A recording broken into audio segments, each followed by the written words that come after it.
भगवद गीता का महत्व यह सिर्फ एक धर्म ग्रंथ नहीं बल्कि जीवन जीने का तरीका है। भगवद गीता का महत्व केवल पूजा पाठ तक सीमित नहीं है। यह आज के आधुनिक जीवन में भी उतनी ही प्रासंगिक है जितनी हजारों साल पहले थी। इसे हम आगे दिए गए बिंदुओं से समझ सकते हैं। 1. कर्म का सही मतलब समझाती है। 2. मन को शांत करने का तरीका बताती है। 3. हर व्यक्ति के लिए रास्ता दिखाती है। 4. सही गलत का ज्ञान देती है। 5. जीवन का सबसे बड़ा रहस्य बताती है। भगवद गीता 18 अध्यायों में विभाजित है, जिसका सार इस प्रकार है। भगवद गीता के 18 अध्यायों को 3 मुख्य खंडों में बांटा गया है, जिनमें प्रत्येक में 6 अध्याय हैं। कर्मयोग अध्याय 1 से 6। अर्जुन विषाद योग अध्याय 1। महाभारत युद्ध के मैदान में अर्जुन अपने स्वजनों को देखकर युद्ध करने से इनकार करते हैं। सांख्य योग अध्याय 2। श्री कृष्ण आत्मा की अमरता, कर्म का महत्व और स्थितप्रज्ञ व्यक्ति के लक्षण बताते हैं। कर्म योग अध्याय 3। भगवान कृष्ण बताते हैं कि कर्म करना आवश्यक है, लेकिन फल की इच्छा से रहित होकर। ज्ञान कर्म संन्यास योग अध्याय 4। भगवान अपने अवतार लेने का कारण बताते हैं और ज्ञान को सभी कर्मों से श्रेष्ठ बताते हैं। कर्म संन्यास योग अध्याय 5। कर्मयोग और कर्म संन्यास की तुलना करते हुए कृष्ण कर्मयोग को श्रेष्ठ बताते हैं।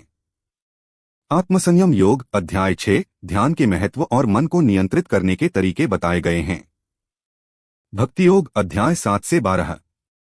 ज्ञान विज्ञान योग अध्याय 7। भगवान कृष्ण अपनी परम प्रकृति और माया के बारे में बताते हैं। अक्षर ब्रह्म योग अध्याय 8। मृत्यु के समय भगवान को याद करने का महत्व और पुनर्जन्म का सिद्धांत बताया गया है।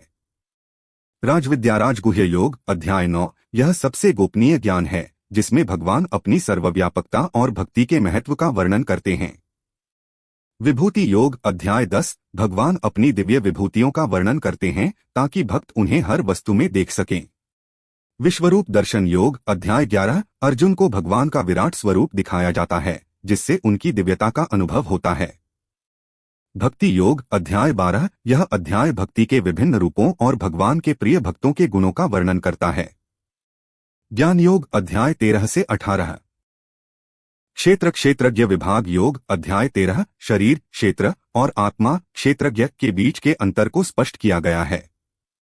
गुणत्रय विभाग योग अध्याय 14। सतोगुण, रजोगुण और तमोगुण की प्रकृति और उनके प्रभाव का वर्णन है। पुरुषोत्तम योग अध्याय 15। संसार को अश्वत्थ वृक्ष के रूप में वर्णित कर भगवान अपने आप को पुरुषोत्तम बताते हैं। दैवासुर संपद विभाग योग अध्याय 16। दैवीय और आसुरी स्वभाव वाले लोगों के लक्षण बताए गए हैं। श्रद्धात्रय विभाग योग अध्याय 17। श्रद्धा के 3 प्रकार, सात्विक, राजसिक, तामसिक और उनसे संबंधित कर्मों का वर्णन है। मोक्ष संन्यास योग अध्याय 18। गीता का सार और उपसंहार है, जिसमें भगवान कर्म के फल का त्याग करने और पूर्ण रूप से उनकी शरण में आने का अंतिम उपदेश देते हैं, जिसे महावाक्य कहा जाता है। भगवद गीता का महत्व। भगवद गीता सिर्फ एक धार्मिक ग्रंथ नहीं है, बल्कि यह एक जीवन दर्शन है जो हर व्यक्ति के लिए प्रासंगिक है। इसका महत्व निम्नलिखित कारणों से है। कर्म का सिद्धांत यह सिखाती है कि व्यक्ति को अपने कर्तव्यों का पालन बिना फल की चिंता किए करना चाहिए। यह आधुनिक प्रबंधन और कार्य नैतिकता में भी महत्वपूर्ण है। आत्मविकास यह मन को नियंत्रित करने, आत्मज्ञान प्राप्त करने और जीवन के उतार चढ़ावों का सामना करने की प्रेरणा देती है। भक्ति का मार्ग यह बताती है कि ईश्वर की भक्ति करना सबसे सरल और प्रभावी मार्ग है मोक्ष प्राप्त करने का, जिसमें सभी प्रकार के लोग शामिल हो सकते हैं। दार्शनिक गहराई इसमें आत्मा, परमात्मा, प्रकृति, कर्म और पुनर्जन्म जैसे जटिल दार्शनिक सिद्धांतों को सरल और सुलभ तरीके से समझाया गया है। निर्णय लेने की क्षमता। अर्जुन के संशय की तरह जब भी कोई व्यक्ति जीवन के महत्वपूर्ण मोड़ पर खड़ा होता है, गीता उसे सही निर्णय लेने की दिशा प्रदान करती है। संक्षेप में, भगवद गीता मानव जीवन की सभी समस्याओं का समाधान प्रस्तुत करती है और एक संतुलित, नैतिक और आध्यात्मिक जीवन जीने की प्रेरणा देती है।